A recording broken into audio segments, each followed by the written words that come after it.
It's one of the most broken games I've ever had the displeasure of trying to finish for a review in a long time, maybe ever. Avowed just isn't it so far from what I've experienced. Lucy, you were saying things in Dragon Age the Veilguard didn't grab you. Yeah. That's kind of how I'm feeling with Avowed. It also feels incredibly dated and uninspired. Its complete lack of originality, repetitive moment-to-moment gameplay, and painfully slow exposition-heavy narrative all hold back any of the potential that manages to occasionally shine through. But here I am, left with a bitter aftertaste, and let me tell you, Avowed did things to me in those 10 hours that I haven't felt since Veilguard, and that's never a good sign. But it does bring me no pleasure to tell you that Avowed is a game that you really should just play on Game Pass or on a deep sale.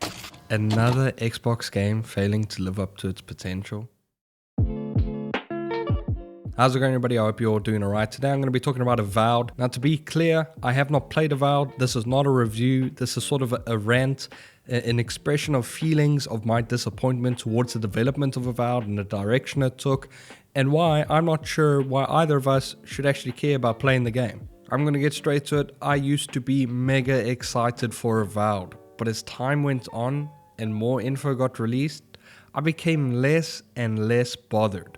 And now, I'm not sure this would even make the tail end of my backlog. Now look guys, when I say I used to be excited, I mean I was excited. When we take a look at the initial teaser trailer, don't tell me that doesn't look awesome. It was this nice, dark, gritty fantasy, but the graphics look sharp, and I know you're not supposed to look at cinematics and take that for face value as to what the art direction or what the style is actually going to look like. But I mean, it's not League of Legends. I mean, today when you do a cinematic, you can at least kind of expect the game's art direction to go in that style. But instead, they completely shifted and they went with something, I don't want to use the word cartoonish, because it's not, but it's just, it's meh, it's bland, it's... why change this? Now I heard lots of things that they wanted to change the art direction because they didn't want to just be known as the Skyrim copy, this Elder Scrolls copy, but frankly I think that's absolute rubbish, because Elder Scrolls, what made it so different even today is its art direction, not that it's this dark fantasy with magic. It's the same reason why games such as Black Flag hold up. It's not because they're the most graphically amazing games of all time, but because they went in this direction where the art style is almost timeless, and that's why you can replay Skyrim so many times. And let's be honest guys, Elder Scrolls Bethesda, they don't have a trademark on dark, gritty magic fantasies. And I think the Avowed teaser trailer looks unique enough, different enough, dark enough. The reflection of the magic, the whole, when he sticks his hand through and it goes, and the sword, I just thought that looked awesome. And for a game set in the Pillars of Eternity universe, it would have been a great opportunity to explore it and learn about it as someone who hasn't played. I don't know how many games came before, but I've never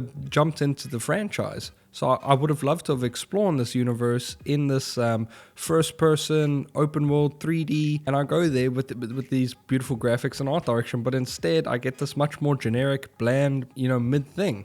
Now, another thing that raised lots of concerns for me during the game's development was the whole developer team controversy, specifically Matt Hansen. That was the big one, and this follows a response of his on Twitter to Elon Musk. Now guys, regardless what you think of Elon Musk, whether you like him, whether you dislike him, it really doesn't matter. The fact is, he's kind of a gamer, the extent of which is up for debate, but he has a massive platform and he does speak about these things, and to be honest, I think he voices the concerns that a lot of people have. Now, Elon tweeted that having pronouns in a fantasy game is utterly unacceptable. Now, personally, I could not care less about pronouns in an RPG during character creation, because it's all about creating your custom character, expressing yourself when you make that character, or making a fantasy character, whatever. Whether you want to make something that's not like you at all, that's fine. I usually don't make something that's like me. But the point is, during character creation, having more choices and picking your pronouns is fine. I mean, the pronouns thing basically used to just say male or female. Now it's like he, him, she, her. I mean, it's irritating, but big whoop, really. But I will agree that to have these things like pronouns littered throughout a game is, and to use the phrase, utter woke nonsense. I can tell the gender of who I'm interacting with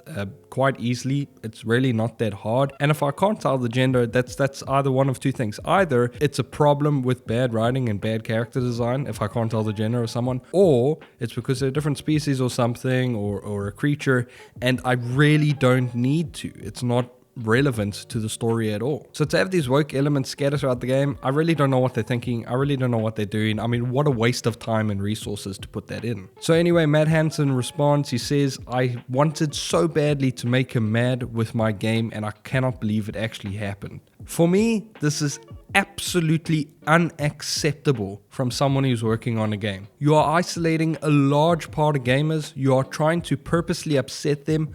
This is fireable behavior. And I think that's the problem. A lot of these game studios don't understand who their core audience is. And unfortunately, that means that the innocents working on the game, you know, the guys are just there to touch up some bugs and maybe do some of the work when they say draw this or whatever, go create a quest here and there. These innocent people who just want to make video games and just want to have fun, these are the guys who suffer. And it's not right. And I think the problem is going after Elon Musk in public. Like, you know, if Matt Hansen had these opinions, that's fine. Everybody's entitled to their opinions. The guy can not like Elon Musk. But two things. Number one, don't let your dislike of a political party or a person or a way of thought interfere with the game. Make the game the way it's intended to be. Make the game as good as possible. Follow a story, follow a passion for making something good, not making something that's going to tick people off. And number two, don't go after someone in public. It's very simple.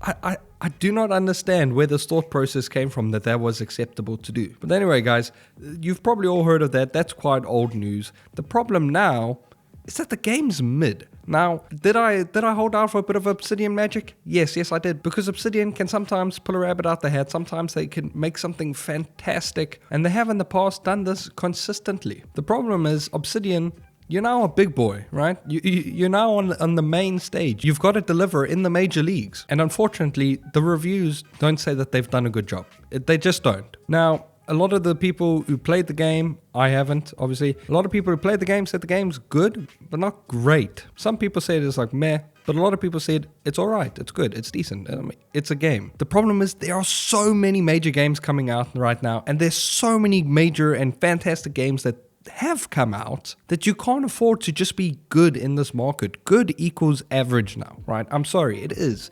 You look at this year, I made a video on some of my favorite games coming out this year, and so many major titles didn't even make the list. Recently, Monster Hunter Wilds, right? That didn't even make my most anticipated games. And I know for a lot of people, that is massive. Same with Kingdom Come Deliverance 2. Again, massive. So you can't afford, when so many big major games are coming out and the quality is so high, to have a mid offering.